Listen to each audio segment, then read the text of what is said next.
Hi everyone, I thought I'd make a video today to talk to you about something which has been on my mind recently. What I find the hardest thing about being vegan is a completely honest video. I thought I'd level with you guys and let you know the difficult parts of being vegan.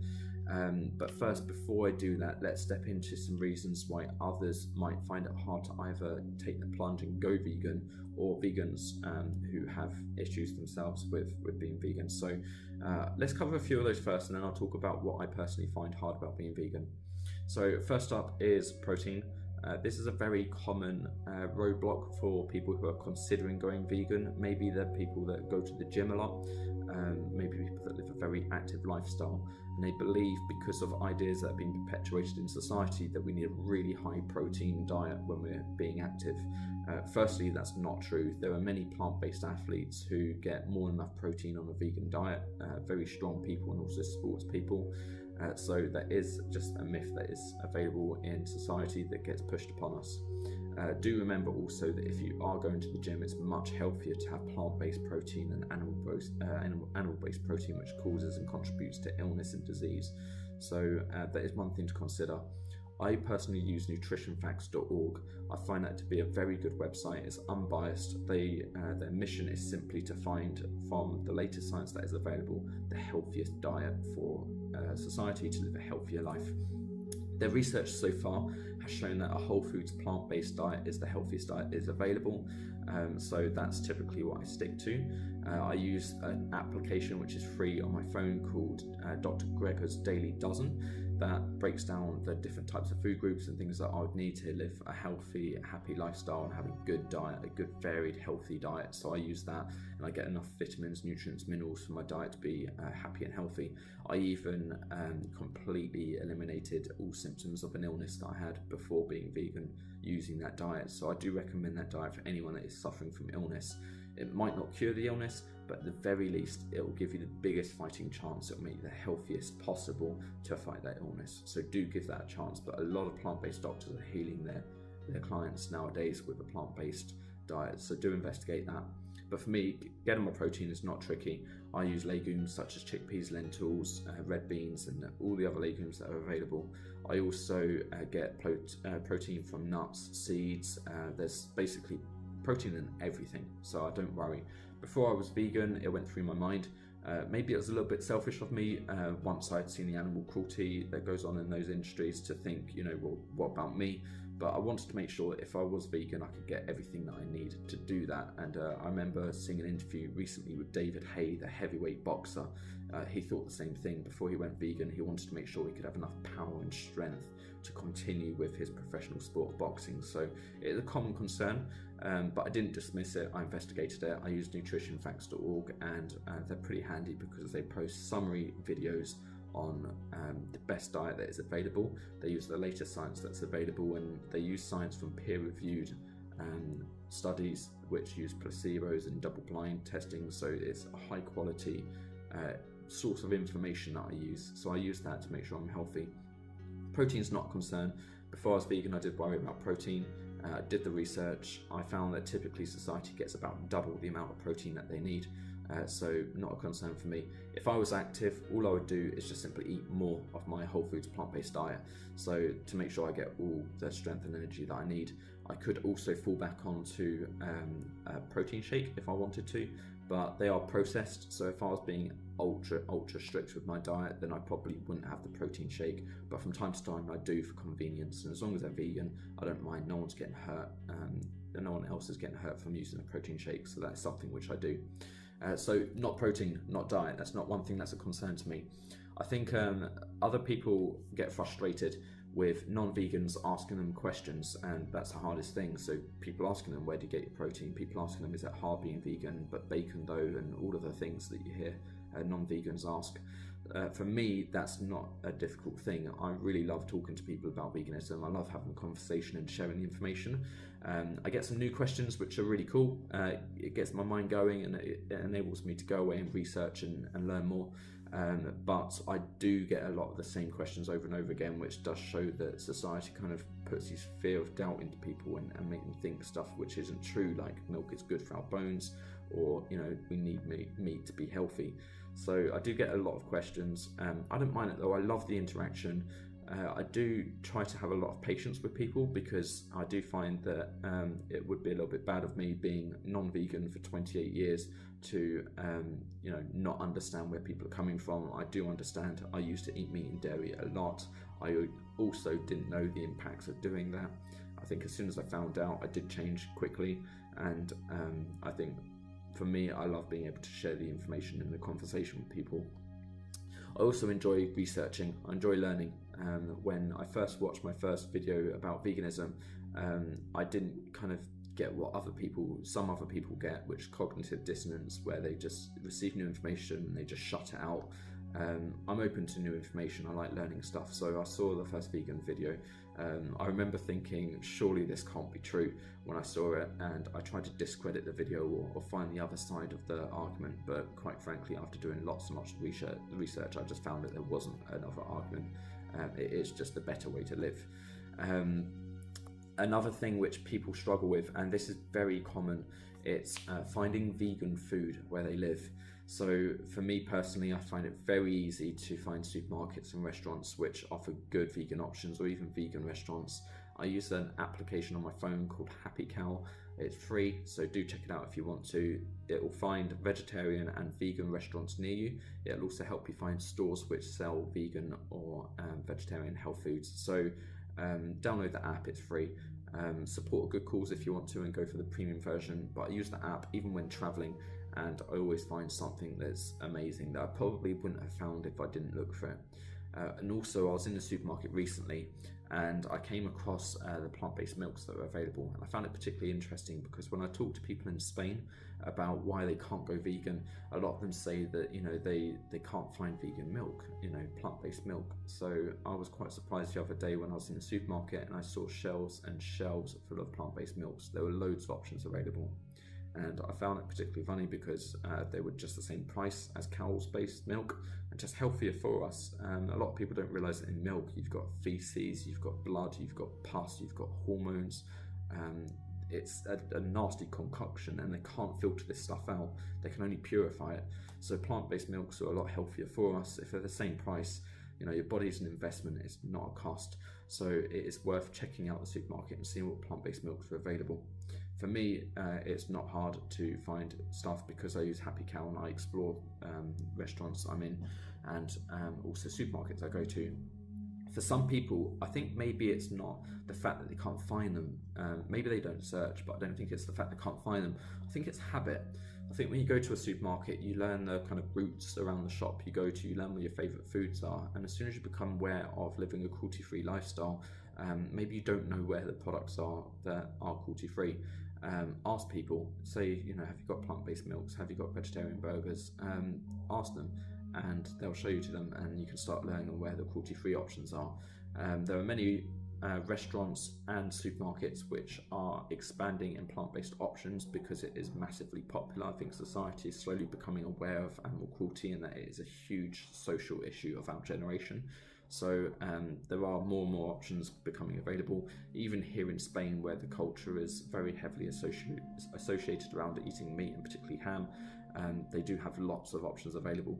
So hopefully, wherever you're listening to this video, there is also more and more options becoming available at your local stores and restaurants. So for me, that's not a big concern. And I think the last concern I'm going to talk about now is the temptation to go back to being non-vegan. A lot of people suffer with this. Maybe they see like a cheeseburger or bacon or any other kind of animal product which tempts them into having it.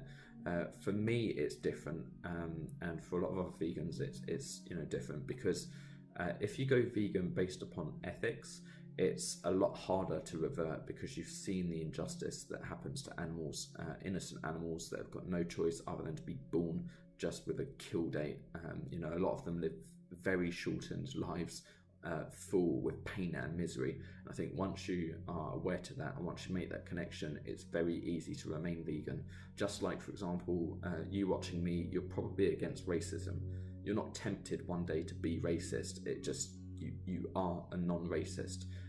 I'm cruelty-free. That's just how I am. I don't ever feel the desire to go back to contributing to that industry. I think it's disgusting, and I do everything I can to not support it. So for me, it's not tempting at all. However, some people do go vegan for health benefits, which is absolutely fine, and it's brilliant if people do go vegan for health benefits. But do bear in mind, if you do that, if you go vegan for health benefits, then maybe one day when you're not particularly trying to be healthy, you might relapse and you might go back to cruelty-based options. So with ethics, it's a little bit more kind of a yes or a no, whereas with health, sometimes people do deviate a bit from that and introduce a few animal products into their diet because they believe in kind of moderation or balance or stuff like that. There's also environmental aspects. It depends how important the environment is to you. Of course, we need a world to live on, but some people don't make the connection of just how precious this world is and how temperamental it is right now and how much we're damaging it. So if you don't make that connection, then you probably are more likely to revert back. But I think once you become aware of the health, the ethics and the environmental aspects of being vegan, it's very unlikely that you will go back if you've genuinely made the connection. For me personally, that's not a concern of mine. So let's get on to what I do find the biggest and hardest things about being vegan. It's not to do with all the things that I've talked about, like diet and nutrition. It's not to do with where I can get food from. It's not to do with the conversations I have. I enjoy all of that. I enjoy finding new food, and I enjoy having the conversations, and I enjoy the diet that I have. I think it's brilliant, and I'm very happy that way. I think the hardest thing for me, there's two things. I think one of them is a convenience thing, and I'll get onto the last one, the most important one, in a minute. So the convenience thing that's hard for me, I've got two things of why it's hard for me to be vegan. The first thing is I live in Spain. I'm learning Spanish. I'm not fluent. So what happens to me every now and then is I might be at a supermarket or I might be out in the street, and when I ask for a cruelty-free option, such as recently I was in a supermarket and I asked for a vegan hamburger. I wanted a vegan burger just to have a barbecue, and they are available in many stores around here. The worker who was at the supermarket helped me out. I asked in Spanish if they have vegan hamburgers, and they helped me out. They were looking towards the meat counter. They didn't know where the burgers were kept, whether they were stored with the meat or in a different section. So this worker went to the meat counter and they were speaking to the butcher behind the counter and asking them whether we have vegan burgers. And they were having a look around at the supermarket. At the same time, there was a gentleman to my left who was also looking at what products they were serving there. I think he was choosing a steak or something like that. And as soon as he found out that I was looking for a vegan burger, he laughed. He didn't laugh loud, but it was a snicker. He looked at me, kind of looked up and down, and he kind of laughed a little bit and snickered. And even though it was a shame, I didn't feel offended. I realised it probably came from a source of ignorance or cognitive dissonance. I realised that when he laughed at me, he was laughing at someone choosing a cruelty-free option, which means that he believes that it's better to choose a cruelty option. So I felt sorry for him. But the frustrating thing is, living in Spain, I couldn't reply to him why I'm vegan in Spanish. I could probably do it in broken Spanish, but I find it really hard to have the conversations in good detail, like how I'm having a conversation with you. And it was really hard because when I was there, I wanted to say, I'm not crazy, this is cruelty, and explain the health impacts and the ethics and why I do it. But that opportunity was lost, and I have many opportunities on a daily basis with people here in Spain that I can't properly take advantage of because I'm not fluent yet. So I am practicing Spanish, but I find that really hard being in Spain, and I think it's really important, veganism, because it's not just personal preference. It's not a case of I prefer the park and you prefer the beach, so I'm forcing my opinion on you that you should like the park instead of the beach. With veganism, innocent animals are being hurt, and it's destroying our world and it's destroying your health, and I think that's what makes it different. I think also we've been lied to. Society has lied to us, government has lied to us, and we've grown up living in a life where we believe that things like milk is good for us, and all of these kind of myths that we've learned. And I think it's very important that people have the information to make their decision. Right now you probably feel like you're living a life where you have made all your decisions, but actually because of social indoctrination and the information that gets spread, you're probably making the decisions of corporations who have spent a lot of money using propaganda to influence your decisions. So you're not actually making your best decision available. I think with veganism, it's very important to spread information so that you can make the decision. Maybe you'll go vegan, maybe you won't. Okay, that's completely up to you. But I think it's really important that people have the information to see the impact of the decisions they make. Industries and companies spend a lot of money trying to keep this information buried. So I think it's very important that people who support cruelty-free options and are against animal cruelty do share this information. So that's why when in Spain and I can't have these conversations, it's really frustrating for me being a vegan activist, because I just want to give people the information so that they can make a better decision. This brings us to the thing that I find hardest with being vegan, and I'm not alone in this. This is something which plays on my mind quite a lot, and I wish it didn't happen. I wish it weren't the case, but it is, and I just got to face it. The hardest thing that I find with being vegan is seeing my family eat animal products which I know is slowly killing them and causing disease. I love my family very much, I love my friends very much, they're very good people, and I think being aware of the animal products and the impacts of eating animal products, I know that they're setting themselves up for disease when they hit 50 and when they get older. And I think all of these aches and pains and illnesses, I've learned that most of them, the vast majority of them, are lifestyle. They're not genetics. There's a famous saying in the plant-based world, which is genetics loads the gun, your lifestyle pulls the trigger. I think people typically get ill because of lifestyle, and it makes me very, very sad to see my family not only supporting cruelty, not only supporting industries which make a lot of money off the suffering of others, but more so the fact that I love my family and I want them to be around healthy and happy for as long as possible. It's really good eating vegan. I had some really great food, and I think being aware of the issues on the health of people who consume animal products, it's just a shame to see them living a life where they are making those decisions. Maybe they've researched it, maybe they haven't researched it. Like I said earlier, everyone has a choice, and I fully support that everyone should have a choice.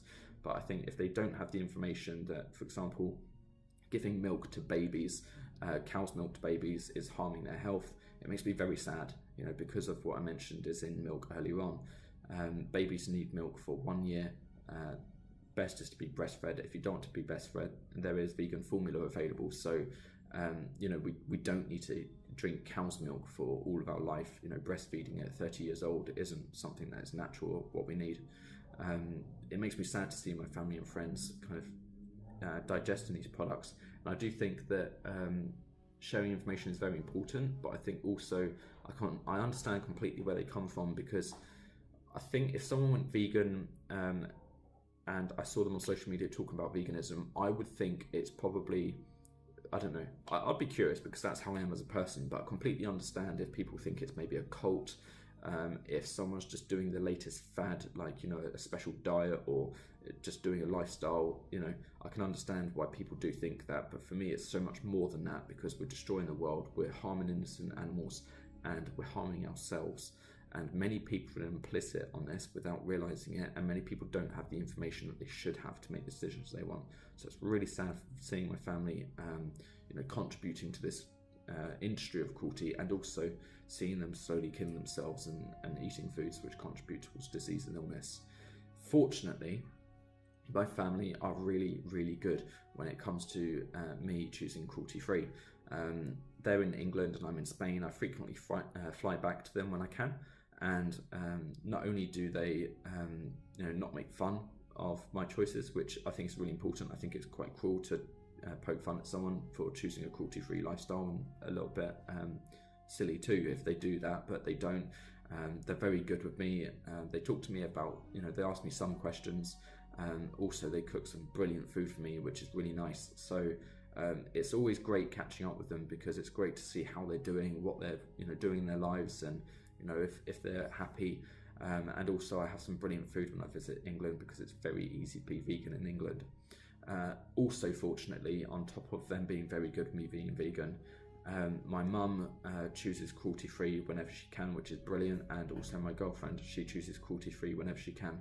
So I think it's brilliant that my mum, who is older, I think it's quite hard in society when you've been fed misinformation for a long amount of time, to choose a cruelty-free option after having been brought up and being alive for longer than others, to be aware of information and make a change. So I completely commend her. It's so respectable that she's made that decision, and I think it's inspiring that someone of my mum's age can choose to be vegan. So I think that's amazing. My partner, just as good. I think she was born in Venezuela, and she's grown up in kind of the Latin lifestyle and Latin culture. She lives here in Spain, so I think culture can be a huge influencer over the decisions we make, and I'm also really proud of her, of the decision she's making. It can't be easy to go back against your culture and make a decision which is cruelty-free. So I commend her for that. I think it's amazing, and I think it's great that I've got these two brilliant influences in my life where they choose cruelty-free and they're living a healthier lifestyle. It'd be great with time if more of my family and friends make that decision, but I think that's the way the world is going. More people are choosing the cruelty-free lifestyle. There's more options becoming available, and I think as the information becomes readily available and the industries can't fight it anymore, just like smoking being bad for us, more people will become aware, and more people will choose the other option. And hopefully in the future we'll get to a stage where it's surprising when people eat meat, because everyone just knows the negative impacts of what it does. But we're not there yet. We just need to be patient. We need to share information, and we need to have good conversations with people and let them know the way we live. One thing I do hear regularly when I'm kind of talking with people online is I get a few questions from people who live at home and they want to be vegan or vegetarian, and they live in a household where their parents are not vegan or vegetarian. This can be very hard because you're not an adult, you are a dependent on your parents, and sometimes by saying that you want to be vegan or vegetarian, it may feel to the parents like you are directly attacking them. You're attacking how they've raised you, you're attacking the choices that they're making, and it can be very hard for them to accept that there might be a different and maybe better way of living and raising their children. It can be a very sensitive subject because we all try to do our best as parents, and I think when there's a suggestion that you're not doing your best, it can be very hard for them to accept. I always give the same advice to people that ask me this question about being vegan in a household that's non-vegan. I think it's a case of, as much as possible, sharing information with people.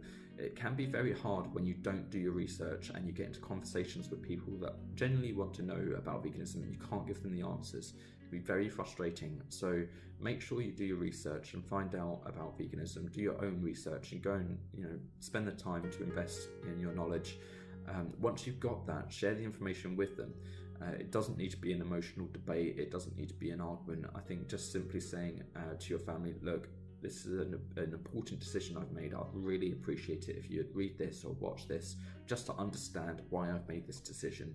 You never know, it might influence them and encourage them to make the positive change themselves, but at the very least, they'll at least understand why you've made that decision. That's what I did with my partner, and I think it definitely gains acceptance. They understand why you've made the decisions you have, and they realise that you're not just being crazy, and that there is a lot of data and information to support this lifestyle and this ethical choice you've made.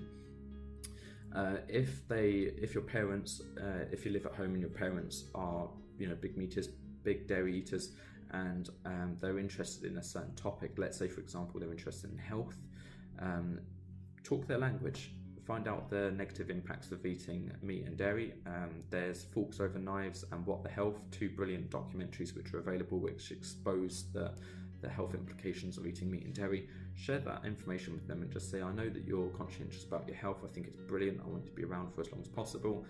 How about we have a film night and watch those documentaries and just chill with them and let them enjoy those. If people are interested in the environment, maybe your parents are big recyclers and they recycle. It might be incredibly astonishing for them to learn.